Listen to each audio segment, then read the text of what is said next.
everybody. Welcome.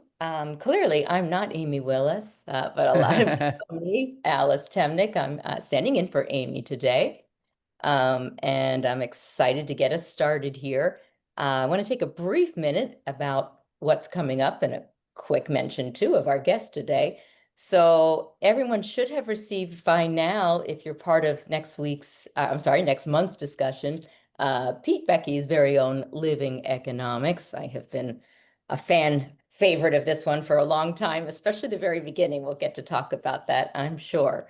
Um, we also have today with us Don Boudreaux, who'll be talking to Pete about a conflict of visions. And Don also has a new book coming up. I just didn't know if we would get a mention of that in there, but I hope we will.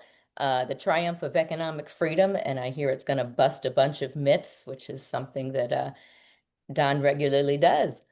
So I think we have even more in now.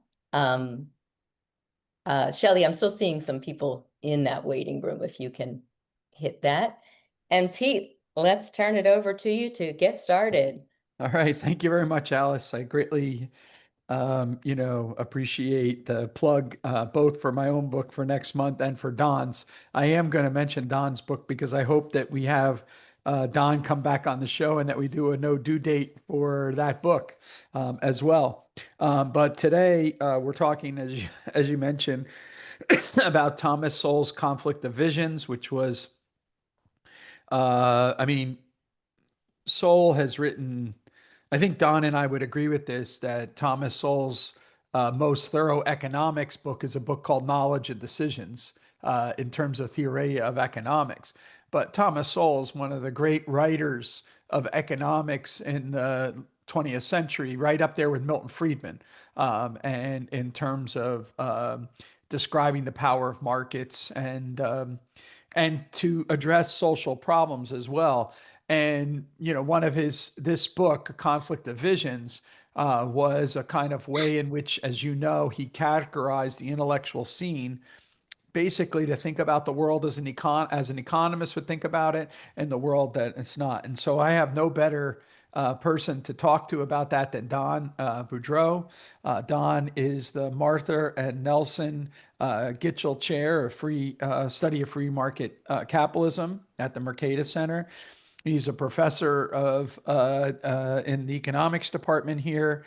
He was a former chair for many years of the economics department, and he is also the founding editor and chief still of Cafe Hayek, which is one of the leading blogs to communicate.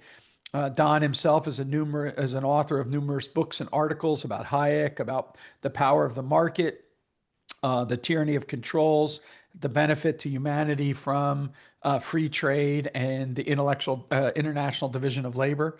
And so Don is a happy warrior for the economic way of thinking at Cafe Hayek. And so, Don, thank you very much for joining us. Greatly appreciate it. Well, thanks to you, thanks to Amy, thanks to Alice, thanks to everyone at Liberty Fund. So I usually start these conversations with an origin story. And so I was just wondering if you could tell us a little bit about both how you got started in economics and then also your first encounter with the works of Thomas Sowell. So I got started in economics completely by happenstance. It's probably the best accident that ever happened to me in my life. I was born and raised in a working class family in New Orleans. My dad was a pipe fitter in the shipyard. My mom worked as a typist in the shipyard, and I was going to work in the shipyard myself. But mom wanted me to. I was the oldest of four, and my mom wanted me to go to college. Okay, I'll go to college for a year. And my first semester, I played around. I did terrible. I got Fs. I got caught cheating on a math exam. It's true. I'm not proud to admit it, but I told my parents at Christmas, "Oh, I'm not made for college. Let me start working in the shipyard." And my mom said, "You promised you go to college." So I needed we compromised. I went Monday, Wednesday, Friday. I needed a Monday, Wednesday class. So it was economics. I had no idea what it was. And fortunately, I had a great teacher, Michelle Francois. And she said, this is 1977, January 77. And she said to the class, "You all remember waiting in line back in 1973 to buy gasoline. And we all did, of course, because we remember the 1973 gasoline crisis. And she drew a supply and demand curve on the board. And she said, here's why. And she showed what happens when a price ceiling is put in place.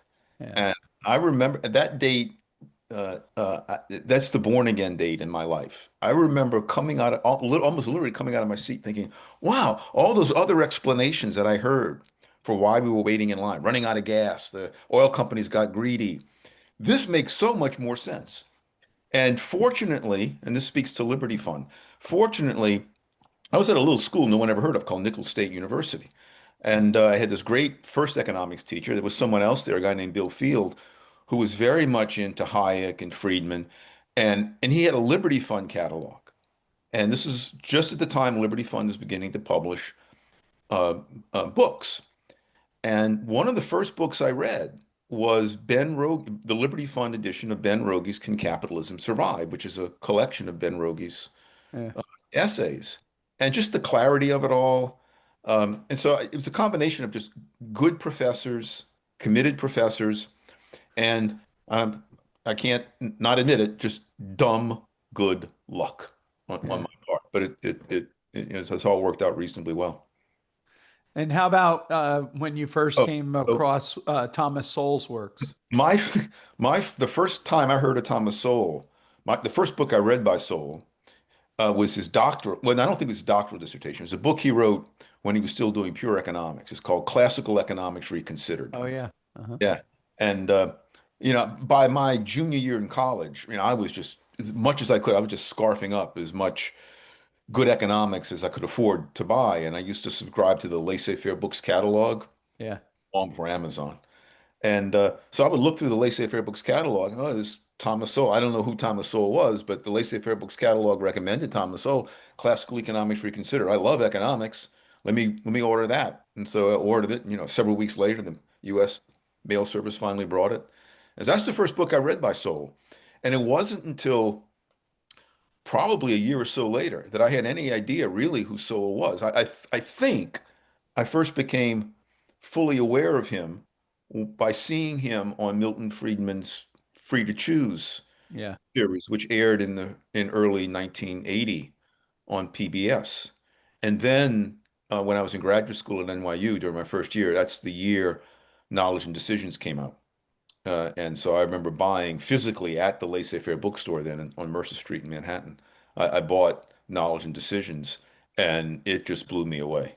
And Yeah. it is truly a great book. Yeah. Um, the first book I read of Sowell's was Markets and Minorities.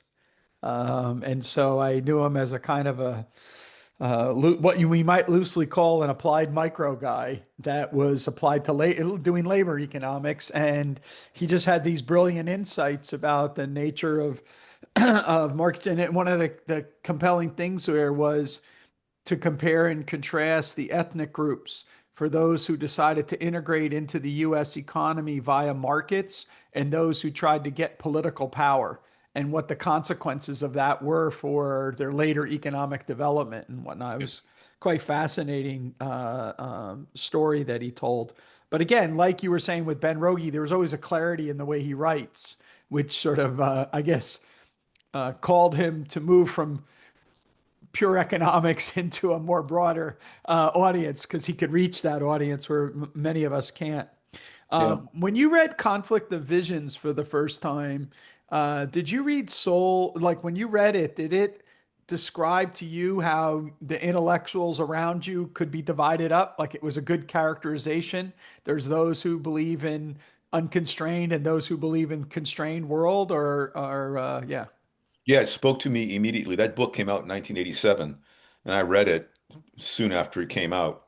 Uh, I have two candidates for the second best book by Thomas Sowell. That's one of them. The other is his 1995 book, The Vision of the Anointed. yeah, And they're related, obviously. yeah, But yeah, I read Conflict of Visions, and it immediately spoke to me. It makes sense. It makes sense to this day. And so that's almost 40 years ago. And I'm quite sure that not 2 or 3 days pass, maybe even more frequently than that, when that concept doesn't consciously occur to me, encountering some public policy discussion or debate. I think, okay, unconstrained vision, constrained vision. Yeah. It's so clear. I think it describes a reality that is important, and it describes it in a way that makes it very useful. Yeah, it's a modern statement of Adam Smith's man of systems versus or the the passage about the street porter and the philosopher, right? It's Mhm. only in the mind of the philosopher that we have this. Um, I want to, there's some people here I'm sure that want to get a lot of questions in. So I'm actually going to kind of skip through some of the questions that I had sent you in advance just so that we could get the conversation going. But I wanted to ask two questions and then I'll open it up. One of them has to do with, um, you yourself has spent a tremendous amount of time trying to talk to people and correct in the public discourse economic fallacy and economic illiteracy, right?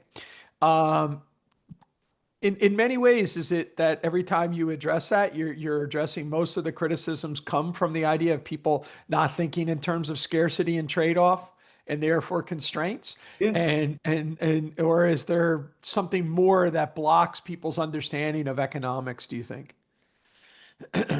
Uh, I do think that Sowell's distinction between people who are just convinced in their bones that anything is possible if only we put our minds down to it. It sounds good. It's a motivational kind of thought. Anything is possible to put our minds down to it. No, it's just not true. Right. I can't flap my wings and fly, no matter how much I put my mind to it. And it doesn't. It's not a criticism of me or human beings. It's just not in the cards. Um, and then there are people who I almost wonder to what, and I don't know the answer to this question, to what degree is a tendency to embrace the constrained vision almost genetic or just something natural versus a tendency to embrace the unconstrained vision? Um, the logic of economics, Pete, as you know, and as everyone here knows, it's not that complicated. I mean, this is not rocket science. If you want to Right. have more of X, then you got to have less of Y. I mean, it's just a fairly straightforward point. And on any particular point, I can, and I'm sure you can too, you can get an intelligent person to go along with that reasoning. The frustrating part is when you get to the end of the argument and they've agreed with you with on every step, but then they stick with their original conclusion. Oh, well, we can raise the minimum wage and it'll be fine for everyone except maybe, those evil employers.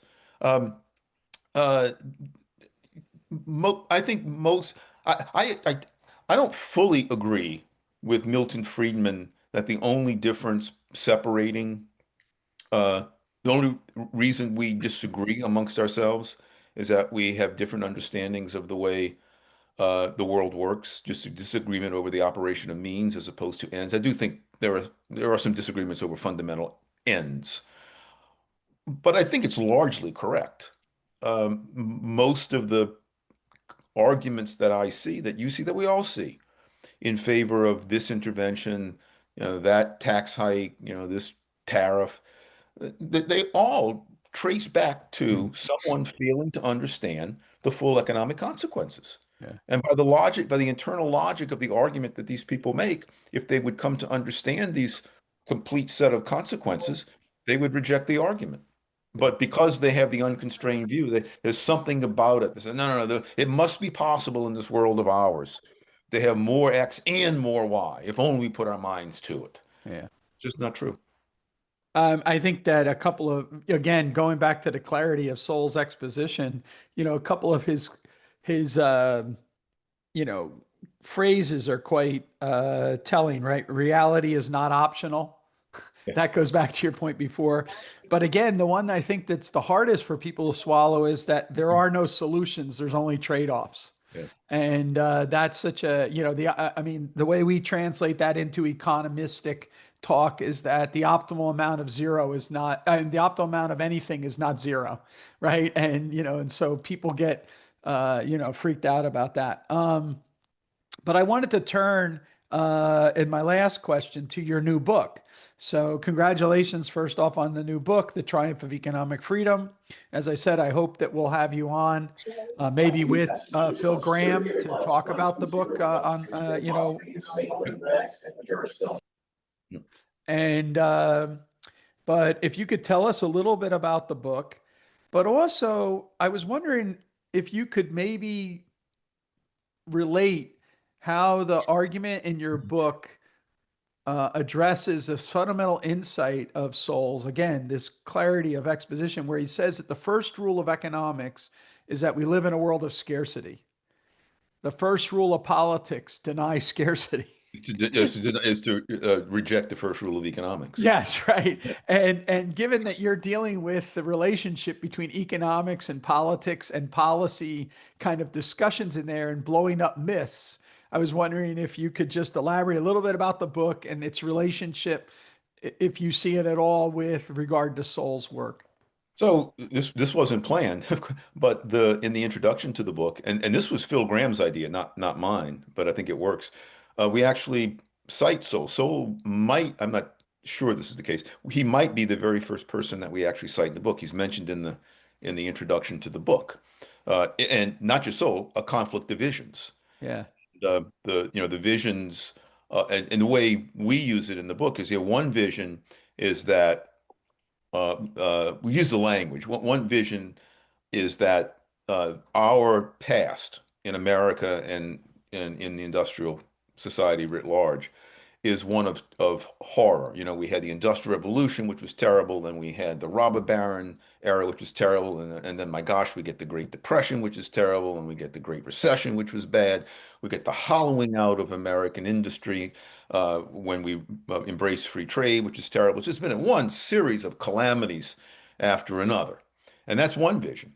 And the other vision is what we think is the correct vision, the historically informed vision, that while the world was never perfect, it's a matter of trade-offs and not solutions.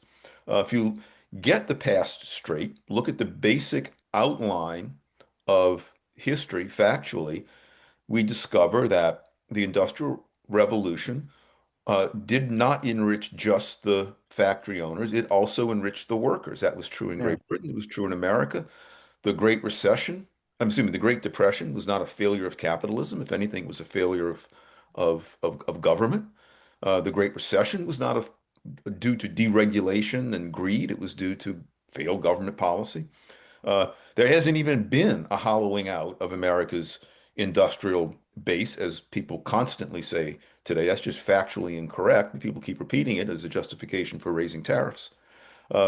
The progressive era, the problems that we believe today were haunting Americans back in the late 19th and early 20th century. They weren't. I mean, the things were getting better for them. These regulations were shockingly rent-seeking origins regulations. These were suppressed by industry who were unhappy with the intensifying competition that was emerging after the U.S. Civil War. And they said, well, we want to stop this competition. How do we do that? We can't do it on our own. I think the government can give us a hand. And so the book looks at those and a few other common, what we take to be the most commonly believed errors about America's past, and we try to set the record straight just with facts and basic economic arguments. Yeah, that's great. I wish you all a great success with that. Thank you. For all of you that are here, Don has a series of educational videos with Marginal Revolution University that you can see, and they're just phenomenal in approaching like the explanation of the Industrial Revolution and the great fact of human history. And I just saw Don give a talk at Appy in I guess that was in April, addressing this issue of the hollowing out and the consequences from trade. And I think it was one of the best talks I could see. So I wish that, Don, you could bottle that talk up and send it to Steve Mirren every day of his life. So he woke up and it would be the first thing you have to read. He wouldn't look at it. No. That's right. It's just Okay. appalling how much economic ignorance is now just commonplace. Yeah, it is shocking. It's always been bad, but it's gotten a lot worse lately. Just to tell you a quick story on this. Don's expertise besides trade and whatnot is in antitrust economics. That's how he started his career. I just got an email from a high school kid who's in class, who's been reading older like writings, Chicago writings, Austrian writings, things like that. And he was given the arguments in his class, and the teacher told him that that's all wrong because we now know that the platform economies and basically reinstituting the structure, conduct, performance paradigm. And the kid wrote to me and said, like, what's going on? And I said, it's the great forget. Yeah.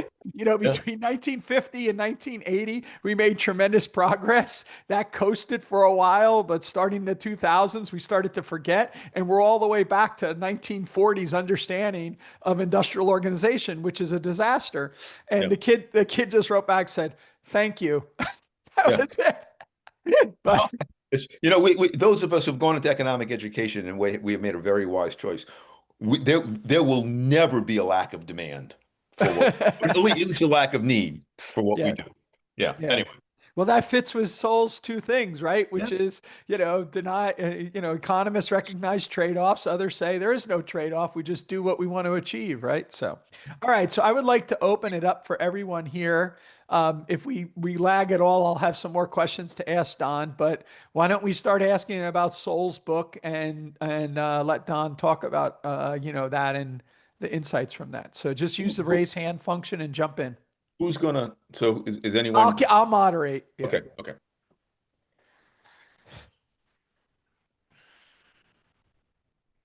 Okay, Ryan. Hello, Ryan. How's it going, Don? Good. Um, People tend to think very, very black and white, and I noticed that throughout the book, Sowell takes great care to say that neither the constrained nor the unconstrained vision, no one is purely one or the other. Everyone has some of both, and there are even some people to whom it doesn't necessarily apply. I don't think that caution was necessarily heeded. What are your thoughts on that? What's the caution again? The caution. Not to think so black and white, just one or the other. Everyone is either constrained or unconstrained, and there can be no in between. That lack of nuance is very common in policy discussions. So do you think Sowell's caution was successful, or do you think he was misunderstood on that? Um, that's a good question. Uh, I mean, I, I think in this, I mean, obviously, people are on a spectrum, of how far they are into the unconstrained to how far they are to the constrained. But I think the categorical distinction works. I think that uh, someone who adopts more of the unconstrained vision, that person has much more in common with everyone on that side of the political spectrum than that person has with those of us on the side of the spectrum who recognize that the world is constrained. Um, so I'm not sure I have a good answer to your question. It's a good one. I got to think more. I have to think more about it, but hmm, thank you. Ryan, you might know this story very well, but one of the things that's fascinating is to go back over the Copenhagen Consensus. So they gathered together all of these leading economists and social scientists and whatnot thinkers, and they were supposed to rank and address what the world's biggest problems were. And climate change was not ranked number one, right? HIV, other kinds of things at the time were ranked as more pressing problems that humanity had to face. And they were accused of being climate science deniers, right? Which of course they're not. They're in fact just sort of, running a intellectual horse race about where is the biggest danger, what are the trade-offs that we face, things like that. In a similar book, more recently by Matthew Kahn, who was a student at Chicago, but then was a professor at USC. And at the time he wrote the book, he was at Hopkins, but it's called Adapting to Climate Change. And what he tries to do is run an intellectual horse race between mitigation policies and adaptation And he argues that adaptation outperforms mitigation. But again, if you read the critics, they think he's denying that climate change is a problem or anything like that. So I think that ultimately we end up by, again, recognizing, trade-offs, and other people don't see the trade-offs that way. And so they think there's some kind of other thing. And I understand it's a blunt force instrument, but I do think when we push ourselves on a lot of things, we'll see, you know, aspects of this on both right or left, right? I mean, like the people that are on the right at the moment that are pushing, let's say, for reindustrialization of America. Think of the opportunity costs that are associated with that, right? Bring back the Rust Belt. What would that entail in terms of our daily living and our economic material benefits that we face? So yeah, Yeah, you can lead a horse to water, but you can't make them think. yeah, that's a good line. I'm gonna steal that line from you. All right, Taylor. Hi, Don. Excuse me. Um, so one of the things I take away from the book is that Sowell believes that their number one is a human nature, and that it's not malleable, and it affects, how we see and act in the world. When I was reading the book, and this was like the second or third time through the book for me, I started actually doing a little bit more research about where kind of things stand in terms of the view among academics that there is actually a genetic component to human nature, that we're not actually a blank slate. And this genetic component is a large part of how we see the world. And so I guess my first question is, like I said, I was surprised that there seems to be a lot of people who hold this blank slate vision of human nature. And so do you see that in your discussions, your interactions, your reading with others, that is there a human nature, and what is that human nature? I see. I certainly think that that's part of the unconstrained vision. And I think that not everyone, but most people who have the unconstrained vision, among the phenomena that are unconstrained is human nature. Uh, uh, if you want to create paradise on earth, yeah, it's very difficult for anyone to look around and deny that the people that we observe around us seem to be self-interested. They're more interested in themselves and their families than they are in strangers across town, much less across the globe. That's easy to see, but surely that's just a function of they think that's just a function of the society we live in. There's a whole Marxist notion that our conscience is created by the material conditions of production. Um, I I teach mostly 18-year-olds. Pete teaches mostly adults. I teach mostly 18-year-olds, and most of my 18-year-olds, I would say, uh, have a very romantic view of human nature. Right? They, to the extent that they press back against me at all, one of the places where they do it is that part of the lecture where I point out, well, look, economists make assumptions that people are self-interested. And I explain that self-interest doesn't mean, narrowly materialistic. You literally care only about yourself and no one else. We care about our children and our friends and our family.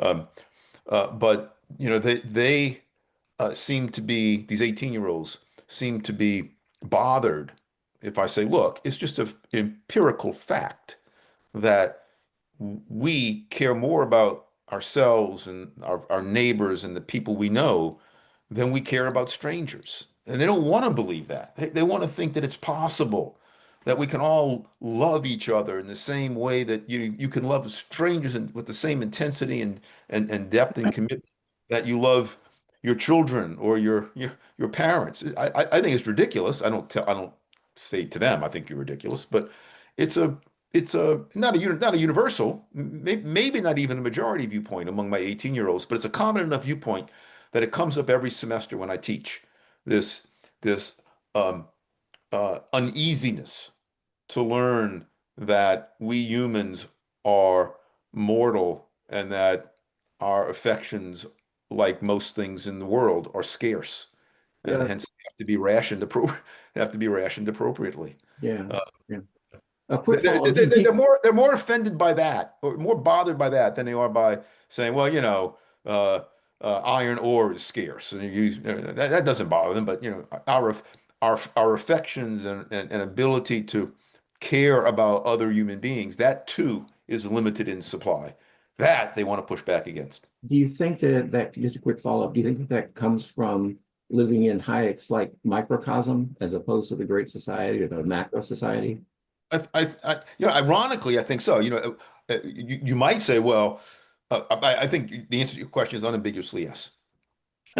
It should be that you realize, okay, I live in this family. Here's mom and dad, and my siblings. And I really love them, and I have my best friends. I'm really fond of them too. And I wouldn't dare, ask my sister to uh, to pay me to wash the dishes for her. It wouldn't occur to me. Uh, you'd think, okay, you should realize that you have these relationships, these special non-market relationships with the people you know and love, precisely because you live in close proximity to them and you know and you love them. Uh, but uh, and so that's not true for the vast majority of strangers. But I do think a lot. Look, these are warm feelings. You want to be loved.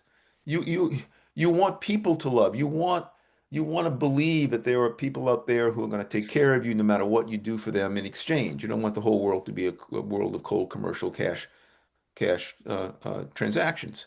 And so it'd be nice if the whole world were like that. And so I think the prevailing, it's not a belief, it's just more of a prevailing like juvenile wish that, well, we can make the whole world like that. Uh, and and I want to salvage the reputation of the 18-year-olds who I teach. I think most of them, when I explain it, they get what I'm saying. They don't eventually come around and understand, okay, I see what you're saying. They understand that it's a reality that can't be avoided. It's not a normative recommendation. It's just a reality.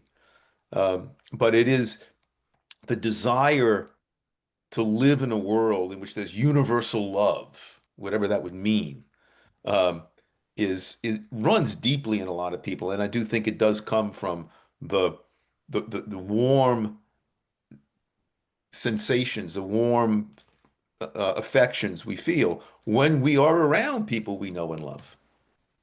If only we could extend that, just broaden it out, make it true for everybody. And then capitalism if only it weren't for capitalism, that somehow it makes us selfish. One of my favorite essays in economics, you guys recommend, is by Dennis Robertson, and it's called "What Do Economists Economize?" I think it's a great. If I could recommend two articles from the old days to read about, it would be Dennis Robertson's "What Do Economists Economize?" and Radford's "The Economics of the Prison Camp." I think both of those really tell a great story about the nature of economic reasoning. I have PJ, I have you on my list, so I saw that your loose functions there, but I have Kevin. That you go next. Yeah. All right. That I loved the model that he presented, and I think those things are really helpful to me to then when I go ahead and think about things in the world. Now I have this additional model, kind of like the three languages of politics. That's just such a useful thing for me to put out and think about something in, and so is this. But then he goes and he kind of cuts my feet out from underneath me, and he says, but both of these visions are logically coherent. And that's disappointing in ways because, I want to show those people who are wrong where they're wrong. And he's saying, good luck with that, Kevin. Never going to happen, because they think you're the one that's incoherent, not themselves. And yet then he makes a case that there have been these big changes historically where many people have said, wow, look at the world. Something I was thinking was wrong. So in what you said, Pete, the great forgetting, could there be a great remembering coming where you see a big shift in things? What would that look like? This book really kind of took me on a roller coaster in ways. I loved it. But So uh, uh, uh, I want Pete to answer your question too, but well, Sowell uh, is very uh, he's very fact driven. Now he understands, of course, that facts have to be analyzed and processed through theoretical models. Now, I think what he meant by they're both logically coherent is that there's no fundamental illogic in the story. It's not like you're saying, well, A is greater than B is greater than C, but C is greater than A. So, well, that's just illogic. Uh, but he clearly doesn't believe that the unconstrained vision yes. is empirically verifiable. But you could make if I were to push back against him at all, and it's been years since I read the book carefully. Uh, it might be that, in one way there, you press it far enough, there is a logical inconsistency in the unconstrained vision. In that, if you recognize that, well, I guess if your view is that there's no scarcity in the world, then okay, then there are no trade-offs. I mean, then everything is possible. But maybe you can say with a logical inconsistency as well, if that were true, then why did we ever stumble into this fake world of scarcity to begin with? The fact that we're here seems to suggest that the constrained vision, this world of inescapable scarcity, is the empirically correct one. Anyway, Pete, you had a question addressed to you. Well, I mean, I just following up on what you just said, I think the issue is that people confuse scarcity with material abundance. Yes, And so they saw this tremendous hockey stick, and then they thought the puzzle is poverty amidst plenty. So we have, in fact, solved the problem of production. Now it's just a matter of distribution, and that's political, and we screwed that up. So this is what they think about. But the reality is that the way we divide up the pie is going to be a determinant of how big a pie we get. and so that's where the trade-offs all start kicking in. Can I make a quick point before you go real quickly? All right.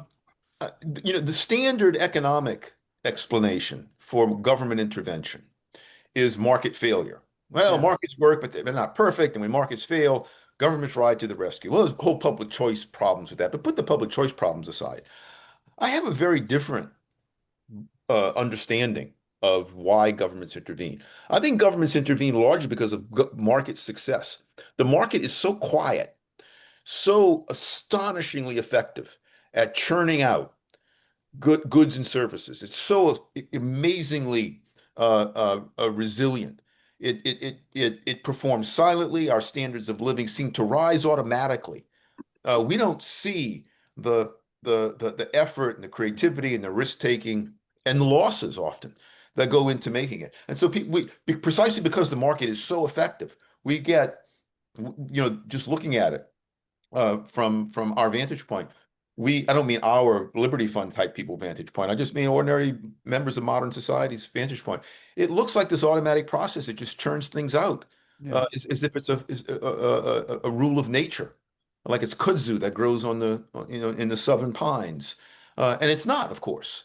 But its silence and its resilience, in a way, are its own worst enemies because it allows people to abuse it, and when it doesn't collapse immediately, people can say, okay, we can keep doing what we're doing, and of course, you can always help a tiny handful of special interest groups and make them rich by abusing the market. And so I think the market, in a way, it's its own worst enemy in being so silent and effective. Like that. That's a great insight. I hadn't thought about that. I mean, one of the things that's, Hayek uses the phrase in the use of knowledge in society, refers to the market as a marvel. And one of the things that's interesting about that is that essay was written for his scientific peers, right? So it'd be one thing if it was Milton Friedman writing about the power of the market and free to choose and trying to get the general public to see the marvel of the market. But Hayek is forced to try to get other economists to see the marvel of the market because they have, in fact, become so jaded by its own success. I think you're exactly right. Yeah. It's a great insight. Okay, Mark.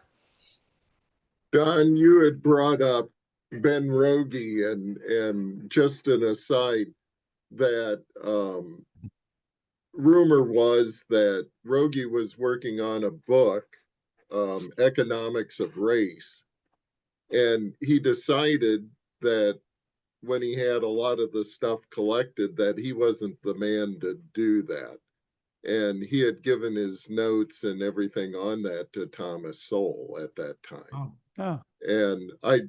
And I've talked to certain people. Sowell sort of denies it, but there are people that were working with Rogie at Wabash College that said, no, that happened. Yeah. So I think, in that Liberty Fund collection that of that later Liberty Fund collection of Rogie's writings that I can't remember. It's I think Dwight Lee edited it about 15 years ago. I think Rogie has an essay or two on the economics of race. Yeah. In there, but I had no idea that he shared some of his papers or data with Sowell. I don't doubt it. But my question in the visions, values, and paradigms section, it just sort of goes, well, yeah, values come out of visions. And that, for some reason, I would think values drive visions. And I just wanted some. Yeah, I mean, I think it's probably, I think it's mutual causation. I think your values condition change how you are prone to look at the world, and obviously the way you look at the world is going to then condition your values. I think probably all of us here have values, ultimate values that are very little different from the values of many people with an unconstrained vision, many people whose politics we abhor.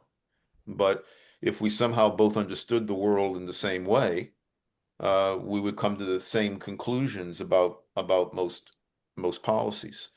But I think it's probably mutual causation. I think you're right. I don't think it's one unilaterally on its own causing the other. There's feedback for sure. Yeah. Scott. Thanks, Pete.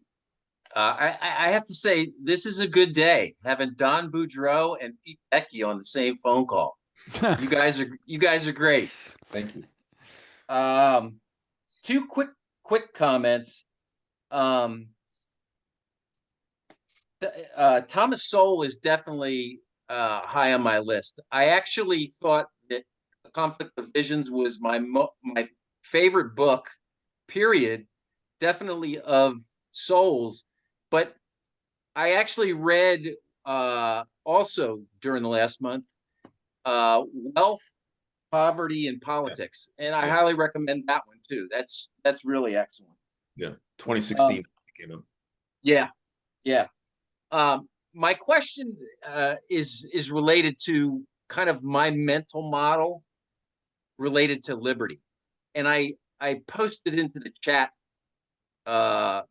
blog kind of the way I look at liberty from kind of anarcho-capitalism, liberty, voluntarism, individualism, down to communism, totalitarianism, coercion, and collectivism. And I'm kind of curious. I asked the world's greatest educational tutor this question, but could you compare or give me your thoughts on the conflict of visions framework with the unconstrained versus constrained outlook versus my spectrum of liberty? is there overlap? Is there consistency? Are there big differences? And actually, just one other thing, I think Mark, in his earlier comment, may have touched, or your response, Don, to Mark's earlier comment may have touched on it a little bit. Yeah, I do think it's consistent, and you won't be surprised to learn. I think that if you go to the side that accords less and less power to government, the people who believe that that's the way to go policy-wise, those tend to be people who have a more constrained vision. And the people who tend to want to invest more and more power in government are the people who have a more and more unconstrained vision. I'm not sure it maps perfectly, but I'm quite sure that they're close cousins to each other in the way of or maybe even siblings in the way of thinking about the world. There are some, we all have pet peeves, and I have more than my share, but among my big pet peeves is the claim that, oh, you libertarians, you have such a romantic view of human behavior. That's why you believe that society just works automatically. And well, nothing is more nothing is more revealing of an unconstrained view of an excessively romantic view of human behavior than to believe that you can invest power in people to coerce other people and expect those with the power to behave well. That, to me, is the ultimate unconstrained vision. I'm going to give you a gun, Scott, and you can do whatever the hell you want with that gun, but just promise me you'll wield it in the public interest. Of course, you're going to say, yeah, you better believe it. I'll wield it in the public interest, right? And then if I believe you and then hand over the gun to you and say, all right, tell me what to do, then I'm the one with a terribly unconstrained vision of human behavior. Whereas libertarians, classical liberals, we understand that the thing that constrains human beings. Now, I'm not talking about constraints in the way Sowell's using the book, but the thing that actually constrains humans to behave decently, or one of the things, is that we're all equal before the law, more or less. In the market, I can't compel you to buy my goods. I can't. You can't compel me to sell to you my goods. And it's those constraints within the market and in civil society that keep us all as honest as we can be. So. Thank you. Robert? Thanks for the opportunity for asking a question here. I was wondering if Sowell's paradigm on here, for lack of a better word, is more applicable or maybe less applicable or better fits certain areas, certain disciplines, certain areas of study than others. My question arises from when I was reading the book and Sowell was describing Oliver Wendell Holmes and Holmes's jurisprudence and kind of put him on the constrained vision side of things because Holmes viewed the law as coming from experience, not from logic, which was more of that constrained point of view rather than the unconstrained. But Holmes famously didn't think constitutions were binding almost at all. Like if you came to him before him making a constitutional claim of your rights, he would say that the legislature could do whatever they wanted at that point. Don't come to me saying that you've got a First Amendment right or a constitutional right here or there. But he would, if you pointed to a statute and said, hey, the Congress or the president or whoever did X, Y, or Z in contravening the statute, he would rule in your favor. So he seems like a real mixed bag. It does seem to me that maybe more unconstrained people or more people with the unconstrained point of view entered law in maybe the 60s and 70s, long before I got into it, as a way to make change. But I wonder if there's places like the law or economics or politics better fit the visions, constrained versus unconstrained, than other ones. Well, it's certainly the case that that if you're trained in economics or if you read a lot of economics, you're much more prone to adopting the constrained vision because that's what economics teaches. I too went to law school, although I'm not a lawyer. But I remember when I was in law school at UVA many years ago, Not all, but the vast majority of my fellow students, I think they were there to be, well, some wanted just to get rich being lawyers. I mean, those who wanted to be law professors and save the world, their whole view was, all right, the law is a tool for social engineers. So we're going to learn how to use the law and legislation to engineer society so that it looks like I want it to look Yeah. like. So it's not only an unconstrained vision, this belief that you could do that. It's also an incredibly selfish vision. You think somehow society should be engineered to look like you want it to look, and this selfishness never seems to dawn on any of these people. Um, so economics teaches the constrained vision. Uh, I think the way the law is taught now, it it tends to attract people who have an unconstrained vision. Certainly, politics tends to attract people who have an unconstrained vision. Most, not all, but most of them, I want to get into politics to change the world, to look like I want it to look. By the way, I know we have other hands. I think that Sowell doesn't often go wrong, but I think I've never shared his admiration of Oliver Wendell Holmes. Anyway. Yeah. PJ? Yeah, a couple of things. Don, you mentioned that the market is a marvel of goods and services. I would add to something though. One of the marvels of the market is the trade-off between non-material goods and material goods. You get what you want, and so it produces a lot of goods and services, but it also produces what people want in terms of all of the other sorts of things that are meaningful. And other systems don't have that sort of quality. Somebody's making that trade-off for you. The other sort of a thing that was interesting to me when I first read Sowell, probably the most important thing, was his distinction between intentions and results. That really helped me in terms of my debate with the unconstrained people, because I was always willing to grant them their intentions, say, I know you're well-intentioned, but let me tell you why you can't get there. They would not grant me the same privilege, and I found that very irritating. The reason they couldn't grant it to me, because once they gave up intentions, that was it. Their whole thing was built around intentions. And so if I said, if they said to me, you're well-intentioned, then that put them, they said that was giving it up. And so that just helped me to be understanding of, they weren't so concerned about trade-offs. They were just getting people they wanted people to care. And that was a helpful sort of a distinction. Yeah. Well, not surprisingly, as I always, I agree with PJ Hill. One of my pet peeves, another pet peeve. I hate economics books that have dollar signs on the cover. Or I say, show me a good economist, and I'll show you someone who recognizes that money is not all that matters, and ultimately, money isn't what matters at all. It's what you give up. Ultimately, our goals are not monetary. Our goals are to lead our lives in the ways that each of us believe are best, and it's not to accumulate a whole lot of money. So that's another thing that we economists have to continue to fight, this notion that we're about money and just commerce, as opposed to understanding the process by which free people can, as best as possible, each be allowed to pursue their own individual goals as they choose.